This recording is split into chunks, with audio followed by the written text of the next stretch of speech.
Pleasure to introduce Lyn Hancock to you. Lyn is the person who's been talking, as you've heard. She is our speaker tonight. She is an accomplished writer, having published 20 books at least. And tonight she's going to be reading from one of the books, Looking for the Wild, as she recounts a trip that she took with Gus Yaki 40 years ago. It's very fitting that she helps us to remember Gus at this time, 1 year after his passing. And I think you're going to find this is a fascinating trip that they took all around North America. So over to you, Lyn, and there we go.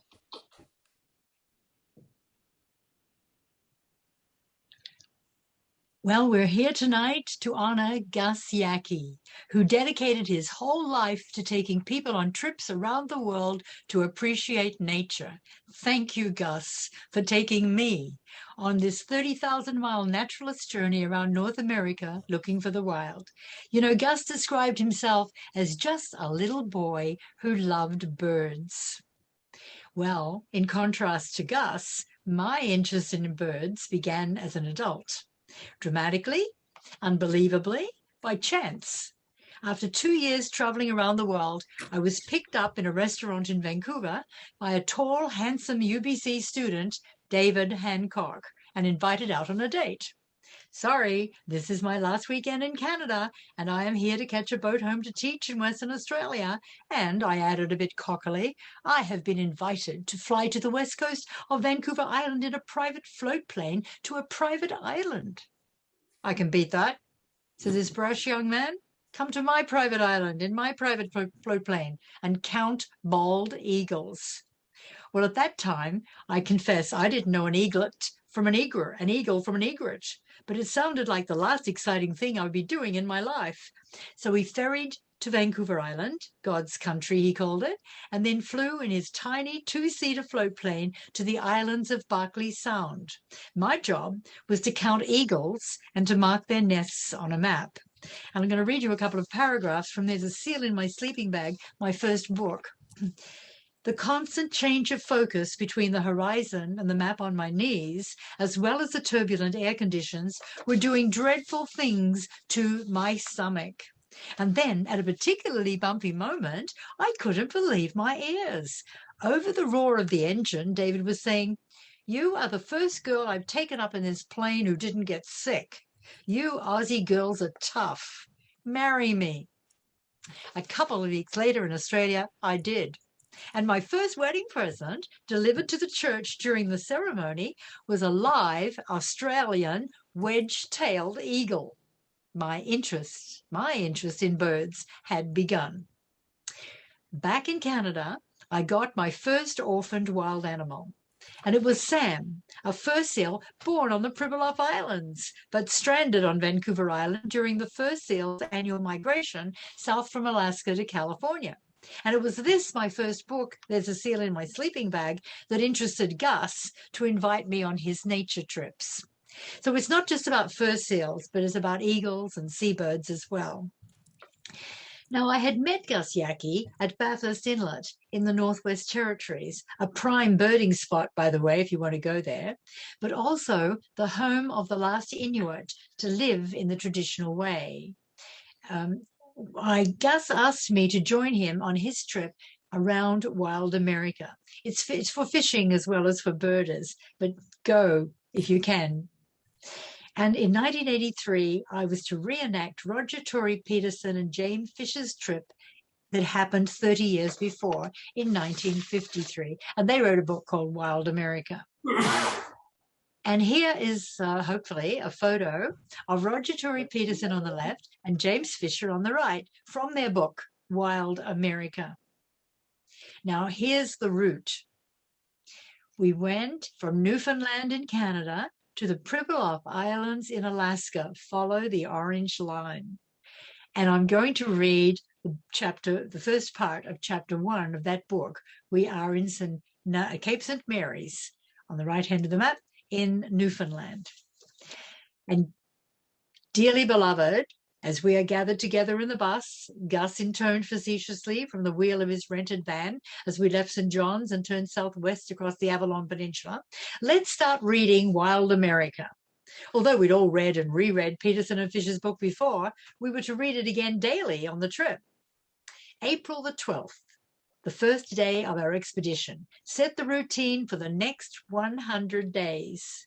Bird walk before breakfast, read what Peterson and Fisher did on the same day 30 years before, explore their destinations and add more of our own, lunch on the trail, usually overlooking some body of water or a park or a sewage lagoon or a cemetery, all good birding spots, dinner and check in to a motel on the edge of town at night, again preferably in some birdie area, reread Peterson and Fisher at night to compare and contrast our experiences, bird walk again at midnight, well, for dedicated types like Gus Yaki and a girl from Australia called Tess Clute and Miss Smith.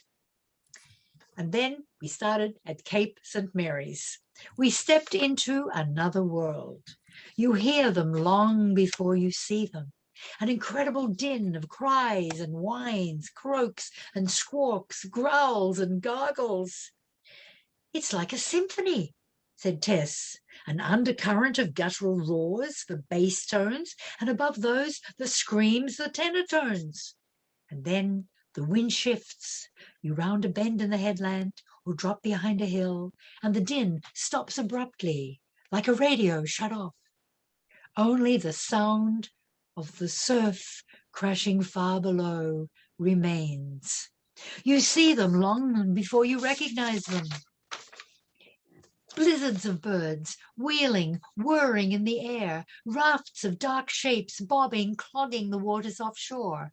And then the mist lifts, and you get a quick glimpse of the stack, a giant rock chimney severed from the land by a narrow chasm covered with gleaming white pearls. And then the pearls lift from the cluster and become snowflakes, and you know that you're seeing a veil of northern gannets, large pelican-like birds that set up their summer homes each year at Cape St. Mary's, Newfoundland's largest gannet colony. And while Gus leaned dizzily over the cliff edge, counting the numbers and the species, the rest of us remained amazed by the amazing spectacle on the stack. Thousands of gannets in their most spectacular plumage, gleaming white except for jet black wingtips, saffron-washed heads, and blue-tinged eyes. Some of the gannets were sky-pointing, stretching their necks and pointing their bills to the sky. Gus said, that means one's about to take off, so he wants to tell those around him, don't jab me as I go. But it can also mean that his mate is nearby, and he's sky-pointing to signal, hi, honey, I'm here. The most spectacular gannet display is its dizzying plunge dive into the sea to feed. 6 feet of white wings fold, and the gannet turns into a torpedo, cleaving the water's surface to toss spray 10 feet high. As one plummeted into the ocean, Gus explained that air cells between its skin and the muscles of its neck and the shoulders inflate to cushion the impact, and its bill clamps shut. A solitary murre sat atop a boulder in the middle of the gannet stack, but the gannets appeared unperturbed. The murres stood on the cliff ledges, like books in bookcases, hundreds of feet high. In line, facing the cliff, with white breasts, black backs, and 2 white wing borders like buttons on their tail feathers, you know what the murres remind me of? Men in tuxedos lined up at a urinal.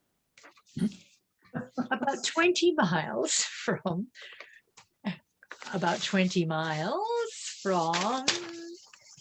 here we go, made my first mistake, sorry about that, I've been practicing too. A solitary murre, about 20 miles from Cape St. Mary's, are the islands of the Witless Bay Seabird Sanctuary, and these islands have the largest concentrations of seabirds in eastern North America, and the largest breeding concentrations of the parrot-like Atlantic puffin. It was a new puffin for me, because I'm more used to the orange-beaked Pacific puffin. Keep your eyes open for your first American bird, said Gus as we entered the United States. Laris, Marinus, said Tess gleefully. Great black-backed gull. We drove to the Atlantic Ocean to look for migrant birds. They were there en masse, and I understood why they had landed after we got out of the van and felt the brute force of the Atlantic Ocean. I wanted to feel what the birds felt as they were buffeted through the wind and the waves. The sand blasted my face, and I had to push the wind away as if it were a wall. But I reveled in the wildness that was this day in wild America. Now, my bird thrill for the day of arrival was a black skimmer. Skimmers get their name from their habit of flying low over the water, cleaving their knife-like lower mandible through the water to skim off fish. They're the only bird whose upper beak is 1/3 shorter than their lower one. They make short barking sounds too, something like a puppy. But I find color is their most fascinating feature. Their bright red beak, tipped black at the end, and their black head cut off at the eye line by white. Skimmers look as if they have no eyes. I sat next to Gus in the van as we drove through New York. Like me, Gus hates cities. Ironically, New Yorkers have only to stay in New York to see the vast majority of North American birds, and Central Park here is one such pocket of wildness in the cities. Nearby, Jamaica Bay National Wildlife Refuge at the entrance to New York Harbor is another. And here we pass a thick pole topped by a platform, one of 2 man-made nesting sites for ospreys. So now we're going to drive inland to the Appalachians. And it was Wildflower Weekend. Tess and I sang "On Top of Old Smoky." I better not sing that because I can't sing. On the Great Smoky Mountains National Park. This was the trail of the big trees so loved by Fisher. More than 20 different trees in the Smokies have all set all-time records for their size and their growth. There's the Canada hemlock, the silver bell, the red spruce, the yellow buckeye, the mountain ash. But accustomed to the coastal forests of BC, the California redwoods, and especially the West Australian hardwoods, where I used to live, I was not as impressed as perhaps I might have been. Still, some of these trees on the trail were hard to hug. We got yes, pretty wide trees, hard to hug. It is the woodland wildflowers that have center stage in early spring. And Gus described the details of dozens of plants. He knew the plants as well as the birds. Skunk cabbage is a good sign that spring has arrived. And Easter lilies, the name and the color says it all. It was in Florida, on the way from Miami to the Everglades, that one of our group, Emily, sponsored Gus in a birdathon to raise money for the Long Point Bird Observatory on Lake Erie in Canada. At the end of a 24-hour period, Gus had sighted 82 species, but he didn't stop calling out their names. It was almost dusk, but with the rest of the Everglades calling... Just a second. I'm going to interrupt you for a second and remind people to please mute themselves. We're hearing somebody talking. Okay, carry on. Sorry. So we're at the Everglades National Park, and at the end of the 24-hour period, Gus had sighted 82 species, but he didn't stop calling out their names. It was almost dusk, but with the rest of the Everglades waiting, he had no intention of stopping bird watching just because the birdathon had finished. During the days and nights of driving, it was certainly productive to keep our eyes on the road. An alligator was easy, but then Gus got excited. Hey, there's a soft-shelled turtle on the road. I've never seen one out of the water before. Now, it's easy to see pelicans. They come to see you, especially if you have fish. Pelicans are easy. Birds, not quite. My favorite bird down there was the tricolored heron. You can see why. They used to call it the Louisiana heron. And it was the crown of Gus's birdathon day. That was his favorite. And then to Florida. And my highlight in Florida was to fly to Fort Jefferson and the islands of the Dry Tortugas in the Gulf of Mexico. It took the boys, that's Peterson and Fisher, 6 hours by boat to get to the dry Tortugas. We went by Cessna floatplane in 35 minutes. I'm Russ, said the pilot with a smile and a hearty handshake, and this is my Russ's goose. We'll all do a bit of sightseeing on the way to the Tortugas. And the Tortugas are one of the most isolated and overlooked spots in the United States. Florida Keys is the only place in the United States where the magnificent frigate bird nests. So I hope you go to the dry Tortugas. The sea below seemed so shallow that we could have waded to the dry Tortugas instead of flying there.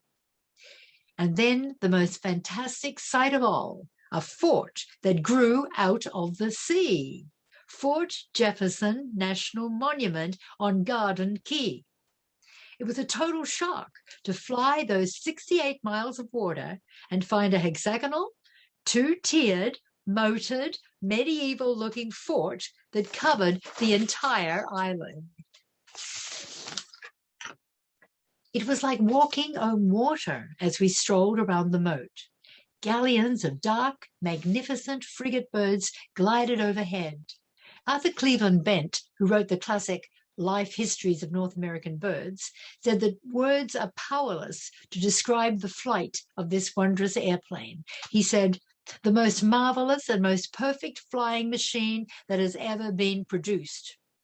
I nearly fell into the lagoon looking upwards in the attempt to look at it and photograph it. Lynn, not yet, not yet. I could bear it no longer. Oh, the most famous occupants nesting on Bush Key are the sooty terns and the brown noddy tern. The din of terns erupting in black clouds from the colony, skimming the surface of the lagoon for minnows, or just hanging in the air above their nests was deafening and all-encompassing. But I could bear it no longer. The limpid green waters of the lagoon below had been beckoning me relentlessly, and Russ would soon be readying the plane for our return to the mainland. So leaving the others huddling around Gus's telescope, I sneaked away for a swim. I wanted to feel wild America as well as see it. I headed for the cell with the do-it-yourself slideshow, and taking a chance that I was the only audience, I watched it while I changed into a swimsuit. Oh, that tropical water encasing my sunburn as I floated beside the seawall. But a bright yellow palm warbler flitted between the cracks, and swallows dipped beside me. Gus, you'd be pleased. Lynn, wake up. You're in Panther country. Tess poked me. At that magic word, I shot upright. Panthers? Where? I yelled, grabbing my cameras and reaching for the door of the van. Gus, with an automatic glance behind, lurched to a stop, and I took a picture, not of panthers, but of the new signs that had just been erected on the Tamiama Trail, warning motorists to watch out for them. My companions were far less interested in panthers than I was. Gus and Tess got out of the van, though, and they took pictures of me standing by a painted panther, probably the closest I would ever get in Florida to the real thing. There are now about less than 30 remaining then, but there are now about 230 panthers in Florida, and it's become the state animal. The Florida panther differs from the cougar, the puma, the mountain lion by a particularly pronounced white flecking on its head, neck, chest, and shoulders. Now, why am I interested in cougars, alias panthers, pumas? Well, it began in the early 1960s, where I was given 4 cougar kittens after their mother had been shot by a hunter. And next day, I took them to my grade 4 class, and I gave 2 of the cougars to 2 kids to raise at home for several months, and they grow quite big in several months. I don't think I'd be getting away with doing that kind of thing now, but that's how my interest in cougars began. I kept the 4th member of the 4 because it called it Tom. It was blind from birth, born blind. And I wrote a book called Love Affair with a Cougar. And later, I studied cougars at Simon Fraser University, and I did graduate studies of cougars in the wild. So cougars are important to me as well as birds. Now, we're in Louisiana, And Gus is saying Louisiana has more marshland than all of the other 49 states combined. And we're driving along the Mississippi River. Like the coast of Texas, it's one of America's best birding areas.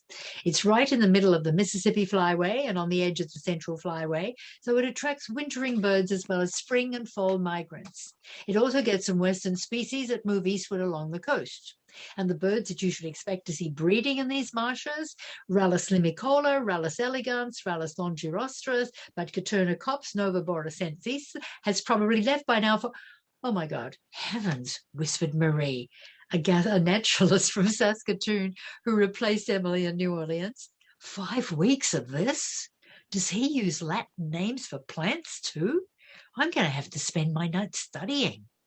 And then with the other rails, you should see fence rails, Gus continued impassively, testing whether or not we were listening. Gus is sorely tried by us lesser mortals, but he never loses his enthusiasm for teaching or his sense of humor. Good for you, Gus. Our destination was Avery Island, the home of Tabasco sauce, and the McElhenney family, who manufactures the sauce.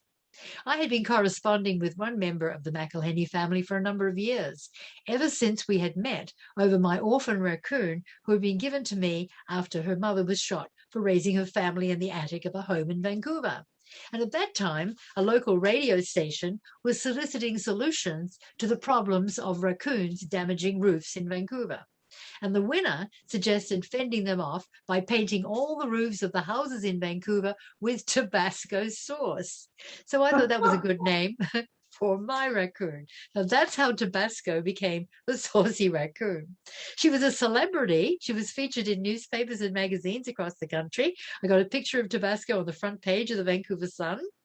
And Mr. McElhenney, who owns the Tabasco sauce place in McElhenney, read about Tabasco in the Montreal paper, and he wrote to ask me, did I name my raccoon after his sauce?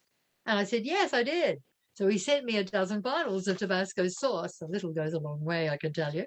And he now has my book, Tabasco the Sassy Raccoon, in his bookstore. That was just recently.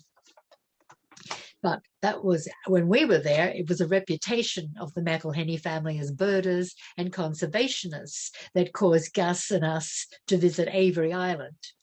Edward Avery McElhenney, Uncle Ned they called him, spurred American Congress to end the trade in wild bird feathers just after the turn of the century. He banded more than 200,000 birds to study their migration patterns, and he brought back the snowy egret from near extinction. In 1895, Uncle Ned started with 8 snowy egrets. In 1912, the colony had grown to 100,000 snowy egrets. And this is a picture from Uncle Ned's time.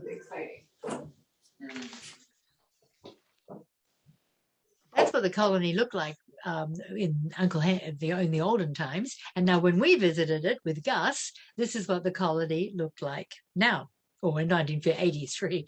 It probably looks much the same now. And we were on a tour of what's called Bird City's bamboo nesting platforms. Not just snowy egrets, but thousands of great egrets, capel egrets, little blue herons, Louisiana herons, greenback herons nest at McElhenney on Avery Island.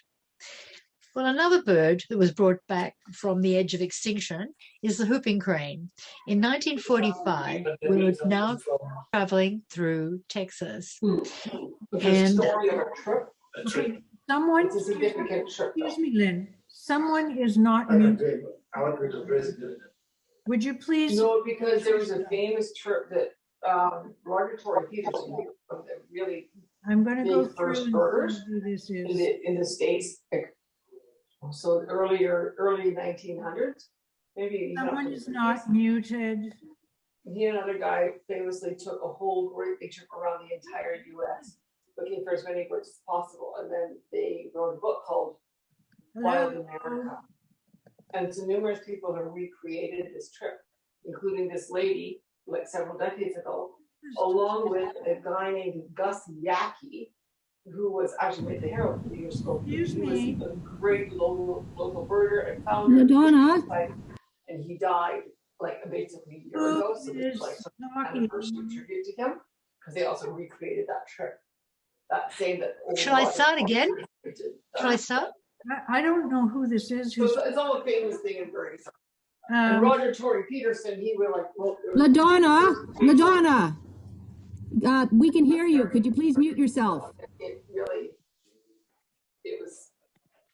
Whoever is talking, please stop It talking. helped like normal everyday birders get out there and figure out what they were seeing.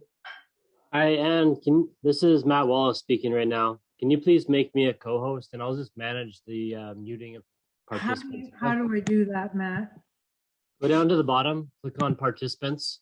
Okay, I think I have to stop sharing first, right? You may have to, but if you just bring your mouse down to the bottom of your screen, the little menu will pop up. No, it's not there. It's up at the top.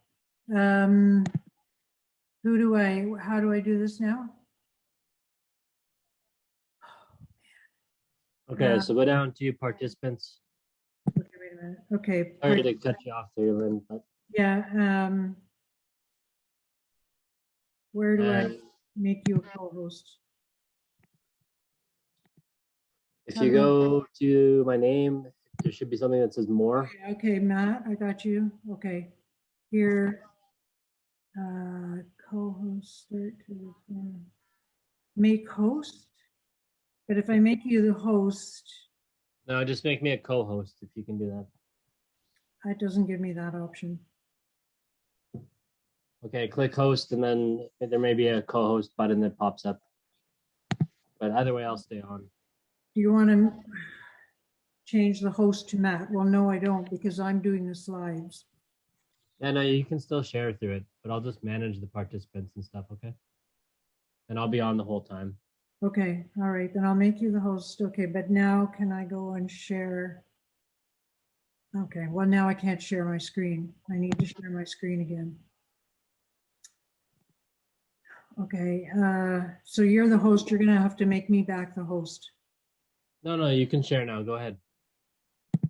If I click, oh, okay. Here, share. Sorry about that, Lynn. Continue on. Let me get back to the right side. Could we start at the slide of the Rio Grande? Yeah, there. There it Oh, is. the one before that? One before that? Yeah, I want to make a joke about Gus. Okay, there's the whooping cranes. That's it. Our trip with Gus didn't cross over to Mexico as it did with Peterson and Fisher, but we did bird back to the Rio Grande, the next one. Yeah. Rio Grande. Next one. That's it. Stay there. It's a great place for owls, said Gus, especially at night. And at dusk, the Parakis come out. We'll try to pick them up tonight in Rio Grande City. With a name like Paraki, which rhymes with Yaki, I looked forward to meeting the Paraki that night with Gus Yaki. We did. It was nearly invisible, but tireless Gus picked up a Paraki at midnight in his flashlight. Now, the favorite bird of Tess was the next one. And this is a Scissortail Flycatcher. It's the largest of the flycatchers, and it's Texas's bird of paradise. Tex is a birder who came all the way from Australia to do Gus's trip. And she wrote in her journal that day, the absolute delight of the entire day, the entire trip, is the Scissortail Flycatcher. They're exquisite, graceful, and elegant. We have nothing to match them in Australia. Well, now we're at the wildlife extravaganza at Carlsbad Caverns in New Mexico, and it begins at sunset.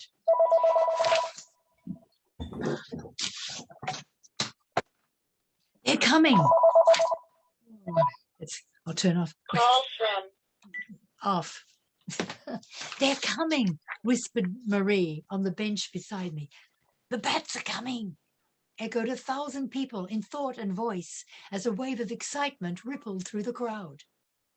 Out of the chasm below poured a stream of black fragments, each like a black glove thrown up at the light. The words of D.H. Lawrence's poem filtered back from my childhood.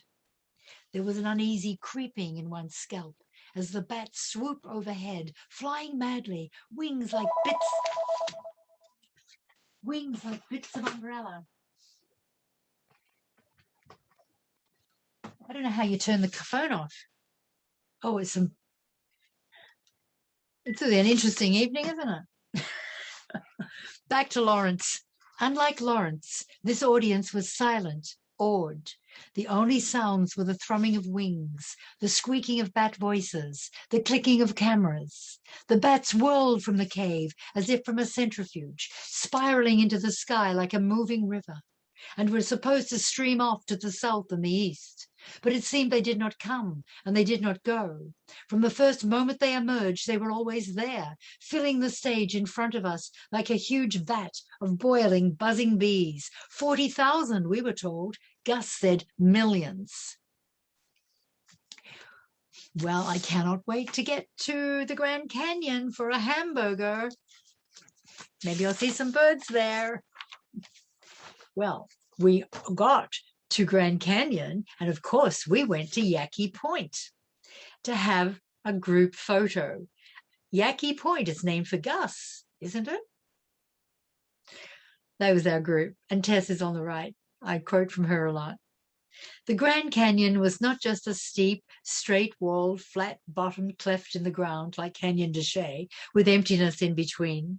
It was a wave-tossed ocean of plateaus and pinnacles that rolled and rippled across the naked bowels of the earth, black and blue and purple in shadow, rust and pink and red in the alpenglow of the setting sun. The Grand Canyon at last. Tess and I hugged each other in one impromptu, silent moment. When one feels magic in the wilderness, one must share. The Grand Canyon is just as stunning in the evening as in the daytime. I love the scenery from the west, from Arizona to California, and north to Washington, north to British Columbia. And all three of those places have mirror lakes.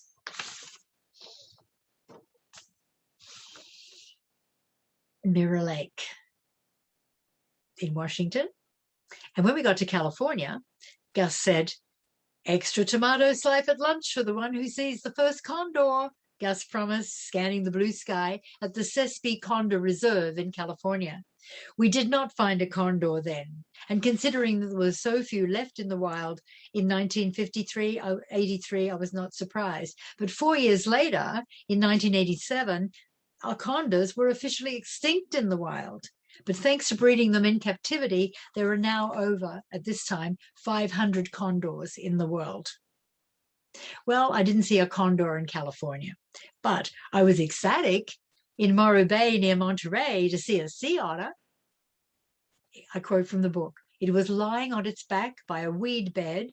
It held up two stubby front paws stiffly, like a hand in a mitten. Occasionally, languidly, he circled his hind feet like a flaring fan." As a result of the fur trade of the sea otters that has the richest fur in the world, the sea otter became extinct in Washington, in Oregon, in British Columbia, but some survived in California. I was very much looking forward to seeing them in greater numbers when we reached those who had survived in Alaska. And my mind went back to 1969, when I was lucky to join a Canadian federal fish boat in Alaska to help care for sea otters that Alaska had given to British Columbia, where they had been exterminated. And there were about 89 sea otters between 1969 and 1972 that were given as gifts from Alaska, British Columbia.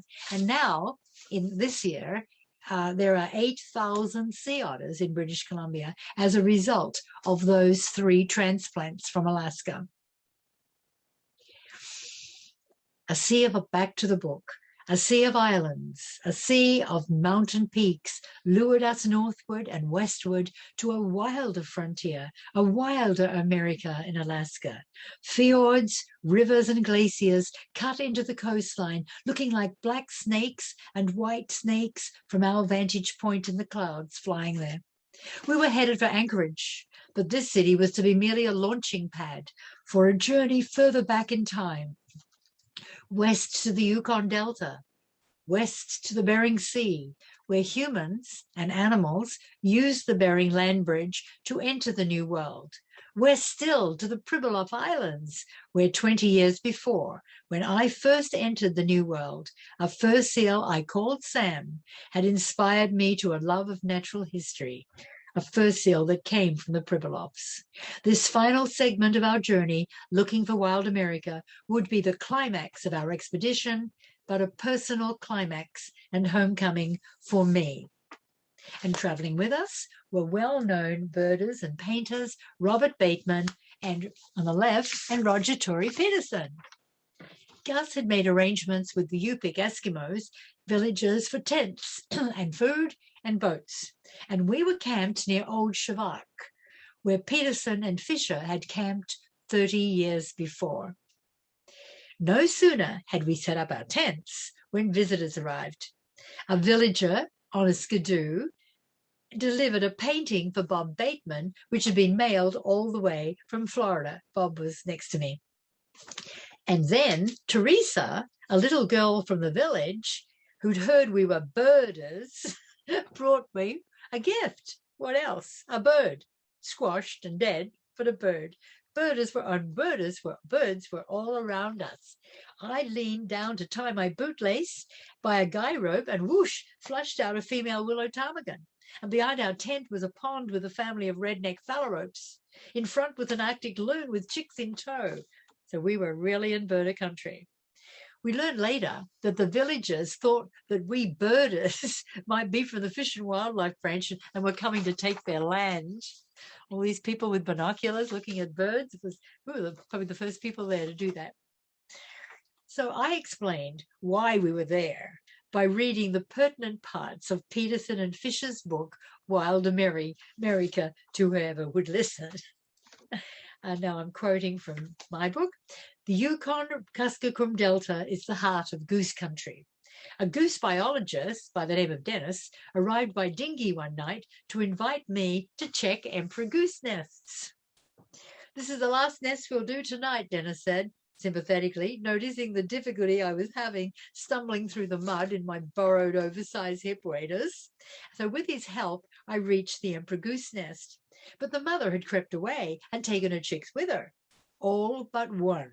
Squeaking, flapping its little wings like flags, the gray, downy emperor goose chick scurried towards me, following me in and out of a thick forest of red mare's tail growing on the island's edge. Dennis scooped up the little fluff ball, an incongruous image of big bearded biologist and tiny chick, and kept it warm in his parka while we wondered what to do. What were we going to do with this little goose chick? He kept it warm in his parka. Finally, he said, let's try to adopt it out. There's another emperor goose nest close. We'll add it to her clutch. Unfortunately, the potential foster home wasn't ready for our border. It'll be another 2 days before its eggs hatched. We'd have to raise our little gosling orphan ourselves. Let's call it Lynn, grinned Dennis, because she and the goose are always in the water. He didn't say hot water. Welcome to the Pribilofs, said the pilot, as he dropped through a hole in the clouds and shuttled us onto the runway at St. Paul Island. And from there we went in boats and buses around. I had come to the islands for the seals and the seabirds. I wasn't prepared for the flowers. Turn me loose on this island, said Gus, and I would not starve. There's so many flowers here as well as birds. Well, we were birded around St. Paul Island by bus and Gus's nature travel service. The Pribilof Islands earned their nickname, the Galapagos of the North, for the ease with which people can see the birds. There's our group. The climax of the week, as far as the birds were concerned for us, were the high cliffs of the west coast. Here, the grassy slopes plummeted into the sea like vertical, folded green rugs. It reminded me of where we started out in Newfoundland, where rocky knife edges were too precipitous for vegetation. Birds still managed to claw a perch or a nest. Well, I was lucky to see murres nesting on the tall tundra cliffs. It reminded me of Triangle Island on the west coast of Vancouver Island, where I studied birds in the 60s. Murres, looking like that joke again, I've forgotten. Probably a good idea. So there, after the Moors, we had Puffins, and you cannot think about a Pacific Puffin without calling up words like comical, grotesque, droll, fantastic. They can be both sad and funny, clowns and judges. Puffins have an eye-catching, personal style about all they do, whether they're digging out turf with their pickaxe beaks or sitting outside their burrows with a face full of fish. I love Puffins. We had them on Vancouver Island. The auklets I met on the Pribilofts were droll in appearance too. The crested auklet were new to me. They made weird cries like the barking of dogs. Other observers say they honk like geese or yap like foxes. But look at their eyes. Other observers, they look like all the bizarre auklets. Their white eyes look sewn onto their faces. But the crested auklet's most distinctive feature is their backward waving black plume that causes some birders to call them sea quails. Now, red-faced cormorants were striking too, as are the red-legged kittiwakes. Roger was photographing them in preparation for painting them, and Fisher had said that they were designed for Kodachrome in their book, Wild America. But with my first orphan wild animal, Sam, a fur seal born on the Pribilofts, but stranded and sick at Vancouver Island during the annual fur seal migration to California, I was very eager to see the fur seal breeding colonies. And I was lucky to accompany the fur seal biologist, Kathy, on her rounds of the main breeding colonies on St. Paul Island.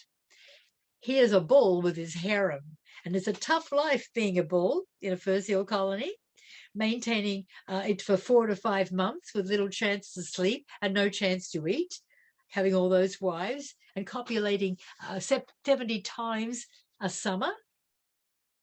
So I really love seeing the bird colonies. Suddenly, the sea lion colonies. Suddenly, as I was watching, several dramas burst on the stage at once. This was the 13-minute highlight of my journey around wild America. The cow nearest me began to give birth. "Oh my God!" I exclaimed reverentially as I grabbed my camera. I watched in fascination as a black head masked by a white plastic-like birth sac oozed from between her back flippers. The new mother wriggled around in a circle, looked over her shoulder at the emerging pup, but otherwise showed no concern or even interest, nor did any of the other fur seals. Another pup born to the left, called Kathy, laconically, ticking columns off on her card. I swung my camera to the 9 o'clock position and caught a gull swooping down to pick up the red afterbirth as the next mother bleated, sniffed, or nuzzled her offspring. "Look above the 11 o'clock position," called Kathy. "Muhammad Ali's copulating." Well, that was impossible to see. With a bull so many times larger than the demure females, the cow's body was disappeared entirely under her male's bulk. I thought she was dead. Only her head was visible. And though I was too far away to catch any facial expression, I grinned and said, "She can't be enjoying it. She's probably closing her eyes and in the best Victorian manner doing it for God and the Empire, or perhaps the Tsar." Back below us on stage number 1, 10 minutes from the start of the action, a little black sausage of a pup burst from the sack, and one of the closer females stretched her long neck curiously toward the newborn. Seemingly interested, for the first time the mother opened her mouth threateningly, bared her teeth, coughed and grunted at the onlooker. Returning to her pup, she made a high-pitched gargling or bawling sound, which the pup responded to. And then she began to nip and nibble on its loose coat, continuing the age-old bonding between mother and young. And then, "Oh my God, Kathy," I yelled, forgetting all about science or reverence for that moment. It was almost too quick to be believed. A neighboring bull, oblivious to the harem master, now sleeping in the isolated territory closest to us, suddenly exploded from nowhere, snatched up the new mother within a few minutes of delivering the pup, and threw her effortlessly into his own territory as she'd been a pup herself. The motherless pup, still wet from the birth sack and bleating pitifully, took a waddling steps towards the only figure it knew in its short life of a few minutes and rolled away into a narrow crevice. "Kathy, what can we do?" I knew the answer before I asked the question. "Nothing," she said realistically, continuing with her notes. "I wouldn't mind a picture, though, if it turns out We remember Gus because he brought nature to us. But sometimes, if we're lucky, nature chooses to come to us by itself. Far away at the top of the world, here on the Pribilofs in Alaska, I was amazed when a fox started following me. And another time, far away at the top of the world in Canada, a pack line of 9 white tundra wolves came to me. It seemed the world had stopped that day on the high tundra. The midnight sun hung motionless in a baked blue sky. Perpetual snow blanketed the mountains. I can't search the phone. Call from John Patterson. I Call put it from oh, John Patterson. He's a, Call from John Patterson. John, I'm doing a video. I can't. Would you please turn the phone off? I'll phone you answer later. It's an appointment I have tomorrow. I'm sorry. Away from the lake, the tundra, a vast brown carpet blistered with hummocks and pockmarked by bog water, rolled on to a far horizon. From this distance, the land looked empty, barren, dead. Life was in little things. At my feet, the ground was patterned in a myriad shapes. The rocks were clothed in colorful lichens. The tussocks were skirted in moss and grass. Tiny flowers were sprouting through impossible cracks. I looked up, and near the skyline, a white rock glistened. And suddenly, where there had been one rock, there was another, and then one more. Hares? Arctic hares? No, too big. Wolves! Pure white tundra wolves. I whispered the words like a prayer. And then, as if to confirm their reality, I counted aloud. 4, 5, 6, 7, 8, 9, 10. 10 white wolves in single file, heading towards me on the hunt. On the hunt? For a moment, the old tale surfaced, and the thrill of fear shot through the thrill of discovery. The wolves came closer until they formed a line across my camera's viewfinder. I snapped several pictures, but it was not enough. I wanted to be with them in their world. I tried to howl. They stopped as one and stared. 10 pairs of eyes were riveted on mine as I, in turn, stood riveted to the tundra. It was a magic moment, one that I wanted to last a millennium. Yet too soon, responding to some unseen signal, 9 wolves following their leader to the horizon and beyond. The spell was broken.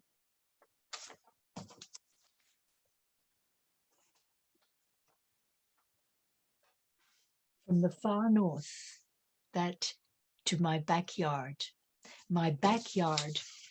in Nanos Bay. But you don't have to go to the ends of the world to find nature. You can find it in your own backyard. I started my life with nature with bald eagles on my first date on Vancouver Island.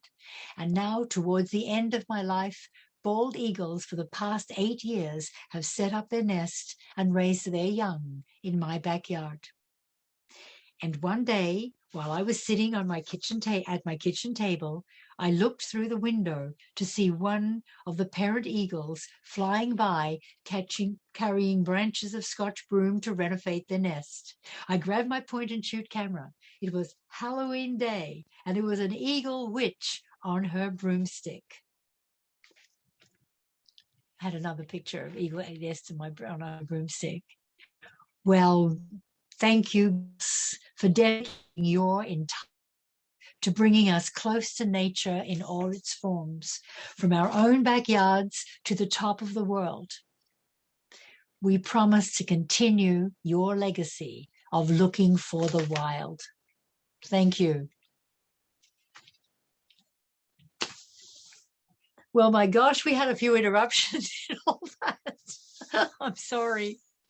Okay, well, thank you so much, Lynn. That it's a second time I've heard it, third time I've heard it, but it's fascinating, just so interesting. So I'm going to look at the chat box and see if anybody has a question. I would ask you to write it in the chat box or just say you'd like to speak, and then we can get Lynn to answer your questions. There's a lot here about, okay, I don't see any questions yet. I just see lots of things saying awesome presentation. Thank you. Thank you. I'm scared I'm going to get a question I can't answer. Yeah, so does anybody have a question that they would like to ask Lynn? So was Gus the organizer and main guide? Yes. Yes, when I saw, not when I saw the wolves. Yeah. I was by myself when I saw the wolves. I used that wolf story because it was one of my it was my most magic moment in my life. And I wanted it to be a climax to the talk. All the other ones, pictures were taken on except the eagle ones in my backyard, of course. But I wanted to go from my backyard to the top of the world. And that's where I had my most magic moment in the wilderness. But we have all magic moments in the wilderness. Maybe we can't pick out one, but that one at the top of the world alone with those 10 wolves was. And I went back. And that's how I do finish Looking for the Wild. I went back I used to fly around in planes for free around the Northwest Territories and Nunavut, very, very lucky, writing stories and flying. And when I flew it was very near the North Pole, it was on North Wardhunt Island. And there I'm usually with people working up there, and they're not birders like us, and they're not interested in wildlife particularly. They're there making money in the north. And so I was with a bunch of people that they land on the tundra, and then they go and drink beer until it's time for the job the next day. And I walk out alone on the tundra in this one little cabin. And this particular night I walked out and I saw those wolves, and I rushed back, and I was so excited to tell all these men that I'd just seen these wolves, and they didn't even look up. I mean, they just kept on playing their cards and drinking their beer, and they didn't even look up as I walked in. So I'm talking about these wolves, and they're thinking I'm ridiculous, and I'm thinking they're ridiculous too. But you would have loved it, so I brought it to you in the end of this talk. And it's in the end of the book, Looking for the Wild. Now, I only have 2 copies left of Looking for the Wild. Gus would have, I gave all my last copies to Gus, and he gave them to other people. Yeah. But if any, Lynn, some of them have. Yes. Questions? Bob had 4 copies, and he sent out a message yesterday to Nature Calgary and people in Calgary saying that he would give the 4 copies that he had to whoever responded to him first. So I would expect right in the hands of people who want them. So there's another question here. How long did the trip take? 4 months. 100 days. 100 days. Okay, and then here's another question. Has anyone since attempted to replicate the trip? Do you know that you know of? No, there were some people who did do that, but I don't know them. Okay. And I wanted to call the book Looking for Wild America. I don't know whether I should say this or not, but I tell the truth, and I say it all the time, openly or not. So, but I wanted to call the book Looking for Wild America. And Doubleday was publishing it out of New York because I'm looking for Wild America. And I thought it would be advertising, like the book, Peterson's book. But he told my publisher I wasn't allowed to call it Looking for Wild America. So that's why I took out the word America and called it Looking for the Wild. But the publisher told me that not as many people in the States, not as many people bought the book because I called it Looking for the Wild and not for Looking for Wild America. So I was a bit disappointed about that, but I actually like the book I like the title Looking for the Wild Now, because I want to talk to each reader of the book, and each reader isn't necessarily going to go to America to see their wild. They're going to find it in their backyard, whether it is in Canada or any other country. And I like to read to the reader. So I'm not so angry now. I'm not angry now. Looking for the Wild it may not have sold as many copies as Looking for Wild America, but it talks to the people I want to talk to. And it's the readers that like my stuff that I want to talk and write more books for. So I don't care anymore. Okay, so here's another question. Is there a place you haven't been that you would like to go to look for the wild? I've been right through Africa, but that's a big, big place. And I don't want to go around the States again. I think around South America. I've got a house in Belize, so I bought it for somebody else, but they call it my house, and so I go down there once a year when I'm allowed to, when no COVID, and I really would like. I'd like to go to Afghanistan, but how can we go to Afghanistan now? I like to go to Tibet. I like to go to the remote places in the world, where people you think haven't been, or not as many have been. I'm not at all into cities, just like Gus. I want to go. I've been around Australia, but when I went to Australia, I went in a car. I drove a car around. Before there were roads, I drove around Australia because it's flat and easy to drive. I want to go where there are no roads, no people. Well, I like you people. Farther away from people and buildings, the better. South America, places in Africa that haven't. There's too many people in Africa now, but South America, I like all those countries in South America, but not the cities to get around. And places like I would like to go to the top of the world, Mount Everest and Tanganyika and Afghanistan. But now, my gosh, I'm looking at Afghanistan news every night, and so sorry for the people in Afghanistan. It's going to be a long time before I get there. I wouldn't want to go to any Taliban countries anyway. People. So here's another question. Any tips for a young birder? This is what, see that, did you see that? I wrote a story in Up Here magazine called Birding in Bathurst. Mm-hmm. And that's where I met Gus, Bathurst Inlet Lodge. And if you can find up here, the possible dream, the 1988 copy, that will be where I would suggest you go, where it's a really different place. Like it's in Canada, you can get there easily. You would fly to Yellowknife or Cambridge Bay, and in Nunavut now. I wrote the first book on Nunavut, actually. It used to be called Northwest Territories. And that may not be too long that there's going to be a birding lodge there. So go if you can, Bathurst Inlet Lodge, because the mum and dad have died, and it's the children that are looking after it now. But I don't think I would hope that it continues. Why? Because it's a totally unique place. It's where, how the history of white man and the white people in the Northwest Territories and Nunavut, in the northern part of Canada. First of all, the Hudson Bay Company went selling their furs, getting their furs to sell. And then it was the church, the Catholic Church, and then the Anglican Church. So there was this competition between the Hudson Bay Company and the church, who was going to get there for either the souls or the furs of the native people. And so every community in what they call now Northwest Territories and in the Nunavut, they started with the Hudson Bay Company and the church. Now at Bathurst Inlet, it's the last place where the Inuit lived in the old way, where they came in to sell their furs at Easter and Christmas and times during the year at the bay, and went to the church, and then they would go off and they live on the land again, driving around with their dogs. And then some of them started to live and stay around the church and the bay. And from there are now the settlements.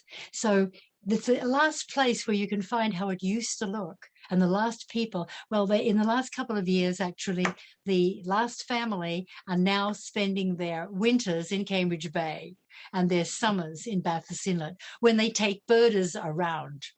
So look up Bathurst Inlet Lodge. It's my hint for today, my advice for today. Go to Bathurst Inlet Lodge. Okay, thank you. Okay, Bob says the books are all spoken for, so that's. I've got a question. Yeah. If the worry about writing books is what are you going to do with them? Like I've got 3,500 copies of Tabasco the Saucy Raccoon, and I've wasted my whole year wondering what to do with them. If you want some, please, I'll give you a free book. Anyway, if you buy one, get one free. Tabasco the Saucy Raccoon, because the publisher died, and she had a wildfire, and I got left with 3,500 copies of the book. I bought them, but at a low price, so I can sell them at a low price. But I'm not into birds. I don't want to be selling. I want to be writing books, and I haven't written any book this year or the last year or the last few years. I would like to get to writing one, and now I've forgotten what I wanted to write, and I forgot what I wanted to say. Is that awful? I wish it wasn't so natural. While you're thinking about that, I have another question for you. Would you consider taking a guy on guided positions with specialized travel companies, or maybe you do this already? I wouldn't be a bird guide. Like, I don't know enough to be a bird guide. Okay. But I would guide people around. I'll tell you where I'll take you. If you want to go down to Belize, I'll take you around and give you a place to stay. Or if you want to go sailing on the Nile, there's a lot of birds along the Nile. And in a felucca, Felucca, it's a sailboat on the Nile, like they had in the olden days. Why? So no, I would like to take. I would guide a group. I've got a house there too. I built for other people, and so if anybody would like to do on a trip around Belize or a trip around especially the Nile, where you can go down along, you can sleep on the boat or you can sleep in a tent offshore, but there's so many birds along the Nile River. You learn about, when you think of Egypt, you think of the pyramids. That bores me going to those places. They just piles of cement, etc. I've done all that. No, I go to Egypt for the natural history along the Nile. So if you do want to take a trip down the Nile, phone me. Okay, and one more question. Were you always a writer, or how did you get into writing nature books? I was always interested in English, top of the class in English, and I always wrote a diary. Now, I don't know whether I could show, I guess I can't show you this.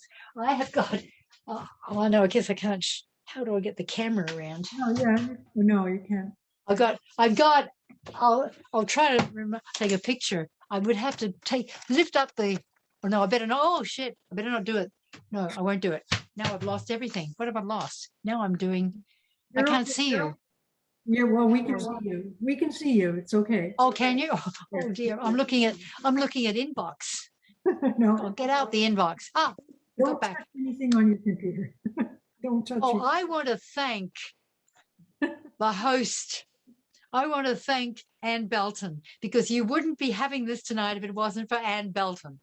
I think I'm a good writer and a speaker, if you want a natural speaker. And I probably wouldn't win any prizes at that, but still. But I am hopeless at computers.